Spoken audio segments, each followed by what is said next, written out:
Amy, let me tell you about a magical place that is so exactly designed to be enclosed space, year-round fun for the whole family that I bet you already know what I'm going to say before I even say the name. Let's say it together on 3. 1, 2, 3.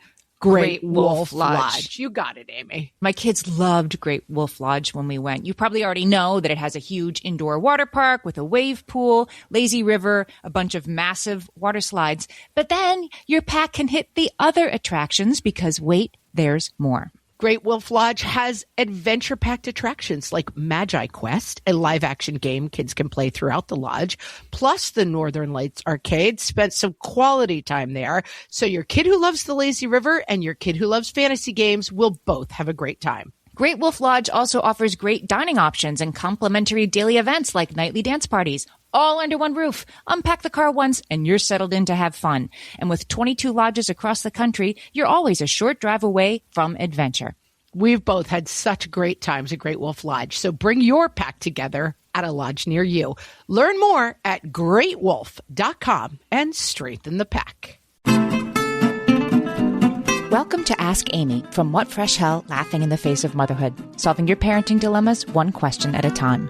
This week's question comes from a listener in our Facebook group. You can always join the group at facebook.com/groups/whatfreshhellcast. This listener said, my daughter is 3, almost 4. She's been at daycare for about a year now, and I've noticed she started picking up phrases from school that bother me. The thing is, some of them are probably also good things for her to be able to say. Things like, don't touch me, and I don't like you right now, go away. The last one in particular really bugs me because I'm trying to gentle parent and be really present, but she only says these things when she's mad at me for saying no to something. It somehow feels wrong because we don't say that kind of stuff with each other in the home. So there's a part of me that's glad she has the bodily autonomy to say no, and I want to encourage that for her life in general, but when it's just her and me alone, I'm not sure what to do. Is this normal, or should I be worried about what she's picking up at school? Okay, I'll start with the easy questions at the end. Is this normal? Yes. Should you be worried about what she's picking up at school? No. Should you be addressing this and putting boundaries around this? I would argue that you should. You say that it somehow feels wrong for your preschooler to be telling you to go away and I don't like you. And I don't think that you're incorrect about that. Is it a big deal? Definitely not. Is it a teachable moment? Yeah, I think it is. I don't speak for gentle parenting because I'm not an expert in that. I don't know that much about it except what I've read.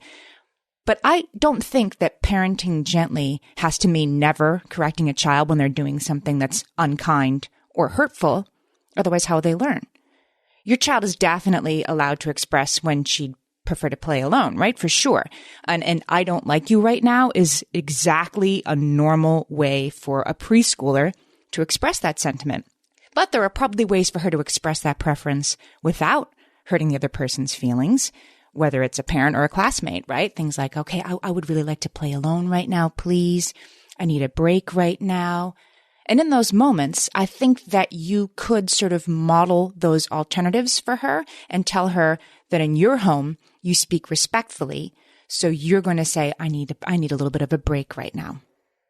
So here's what's coming into play here. We talk about theory of mind a lot on the podcast. It's a developmental stage, and understanding that your kid is in it can really help. So I'm going to give you this is Kendra Cherry, writing for Very Well Mind, which is a great resource, talking about what theory of mind is.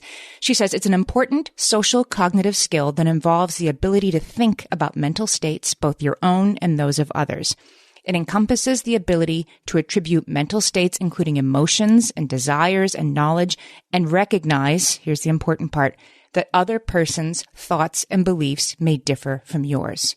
That's theory of mind, that you can be sad and somebody else can be happy. You can be happy and somebody else can be sad. So here's the thing. Kids who are 3 don't really have theory of mind yet.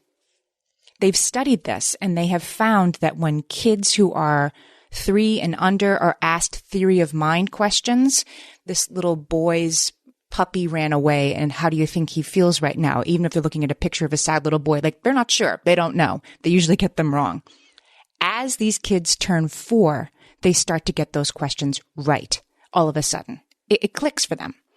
So the coming months are actually going to be the perfect opportunity for you to make these things teachable moments because your daughter is going to be understanding them for the first time. So say like, when you tell me to go away in that mad voice, it makes mommy feel very sad. Maybe you could say it like this. I'd like to be alone right now, mommy, and then I wouldn't feel so sad.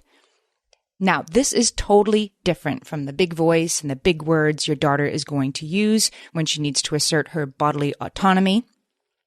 But within the next year or so, with your help, she's going to be able to sort out how to let a friend down easy and how to stop a bully in her tracks, which require two very different voices and stances. Of course, this is a process, but I think it is totally proper for you as her parent to be an active part of that learning. So just to reiterate, is this normal? Yes. Is this a big deal? No. Is this something that you can't push back on and can't do anything about? No. As the child's parent, it is your job to help her understand, as theory of mind starts to click for her, that she can affect how other people feel with her words and her actions. Send us your questions and we might answer yours next. Email us questions@whatfreshhellpodcast.com.